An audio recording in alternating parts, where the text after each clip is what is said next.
What is up, guys? Fortnite just put out the trailer for Chapter 7 Season 4, so in this video I'm going to be going over the trailer and letting you know the important bits of gameplay information that you're going to need to know.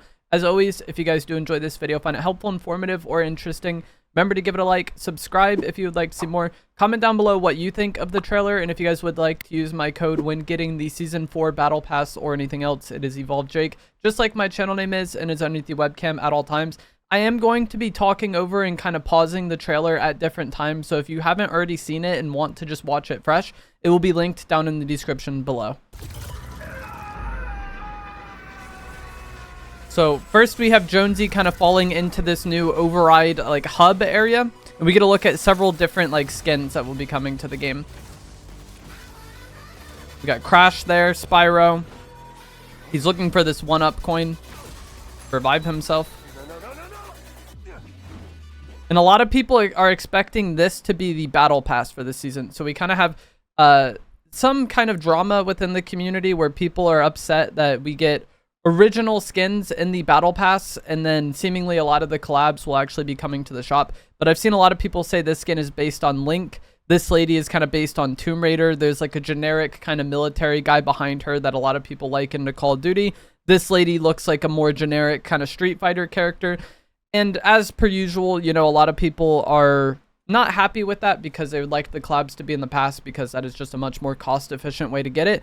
Personally, I don't mind. A lot of how I feel about a season is not based on these skins at all, but I do like the idea of them kind of giving their own take on Fortnite, like Fortnite's own take on iconic video game characters. I don't know who this lady is supposed to be honest, but there will be collab characters as well. They're just probably not in the past as much.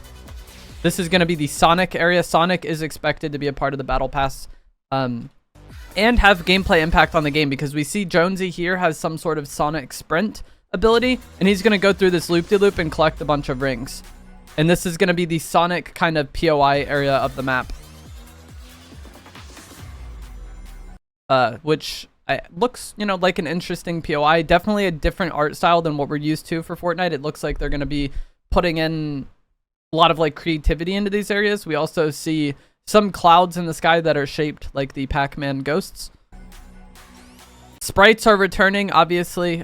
This one has what appears to be some sort of like zipline like effect. You see it like kind of, or like gliding, where it attaches the magnet to him and then he's able to fly around. And the pistol he has looks like it's the tactical pistol from Fortnite's past. So I don't know if the tactical pistol will be as good as the Ranger pistol we just had this season, or the regular pistol in Showdown, but another, you know, solid pistol from Fortnite's past seems like it'll be a part of this season. And that skin was from the Persona video game. This is the best look we get at the map. Oh, shoot. My clicks feel so delayed. That's the sprite holding him, like I talked about. Tactical pistol. The skin is from Persona. This is the best look we get at the map, and what changes we'll be getting next season. This area over on the left is going to be the Sonic area, and it looks like it is replacing kind of the Desert Calamari Canyon style area. This is the middle of the map where the 0 point used to be.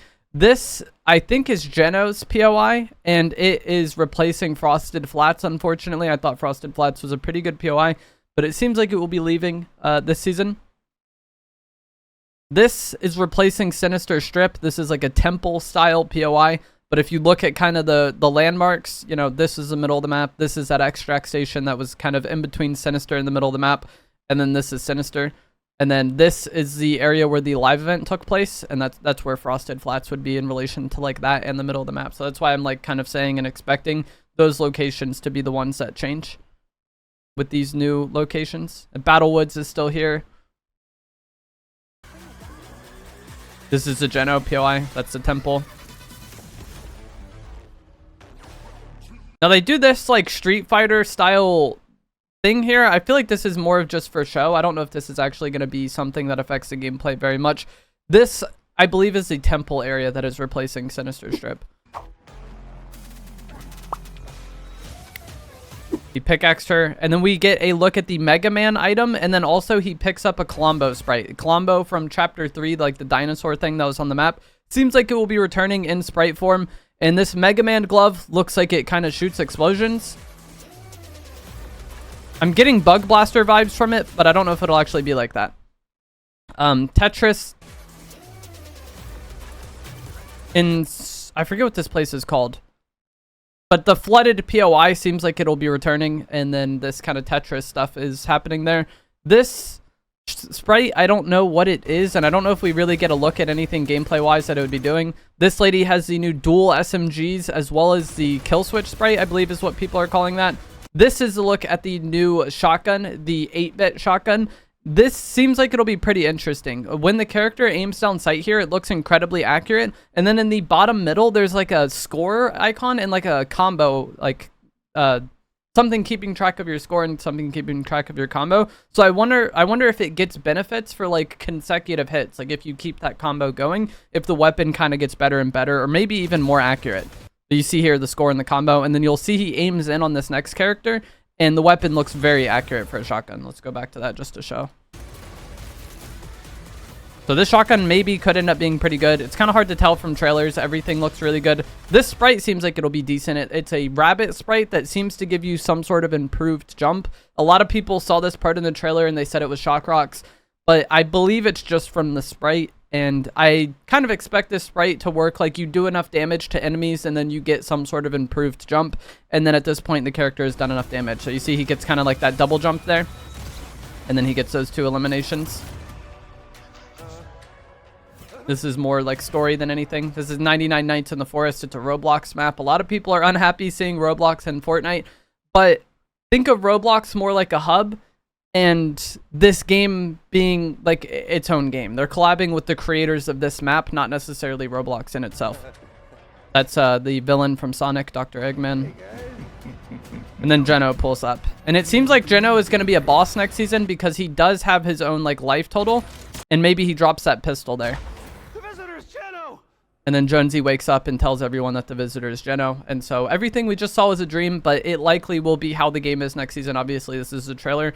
Not sure if next season is going to be a dream entirely or what, or if he's having dreams of what's actually happening. But we also see the Colombo sprite again here in the bottom right corner, and then some sort of victory crown sprite in the bottom left. I'm interested to see what a lot of these sprites do. It could be hard to kind of gauge what they do just from their looks. But that is the end of the trailer.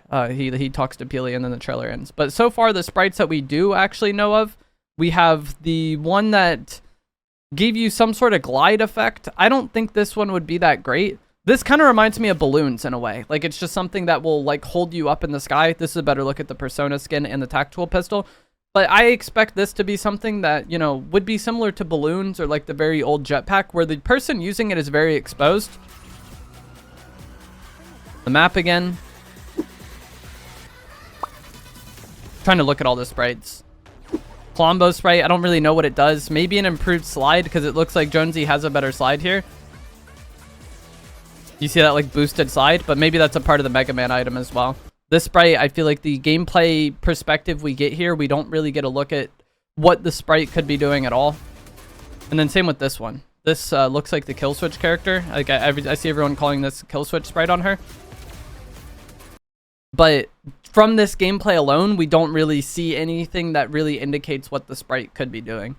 Like she's sliding and shooting here with these dual SMGs, but that doesn't seem like something that like would require that sprite really, you know?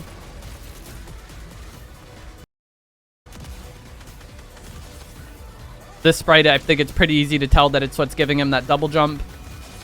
Or that improved jump. It also looks like it's glowing and then it stops glowing after he uses it, and that's probably an indication that it's ready to activate. You see it stops glowing.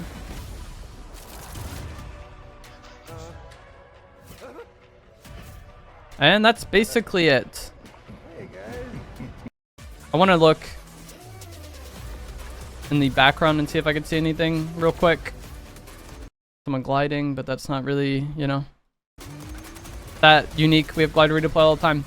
But yeah, that is going to be it for this video. We get a look at a few of the new sprites that are coming, a lot of map changes that will be coming. I'm definitely interested to see how those affect the game. Map changes are always one of the things that I'm looking forward to most when it comes to a new Fortnite season, and then the loot pool as well, obviously. And with the addition of sprites, that's just an entire new kind of type of content that they can add to the game. I know sprites aren't the most loved thing at this point. It seems like a lot of people are burnt out on them, but I think as like a genre of content, adding abilities or perks to the game is something that can freshen up the game and make the game feel exciting to play on a more like long-term basis than without it. I just think that some of the implementation of the sprites in the first season wasn't the greatest, but the concept of sprites I think is actually pretty good. But let me know what you guys think of this trailer and the upcoming Override season down in the comments below. If you did enjoy this video, remember to give it a like, subscribe if you would like to see more, and I'll see you guys in the next one. Thanks for watching.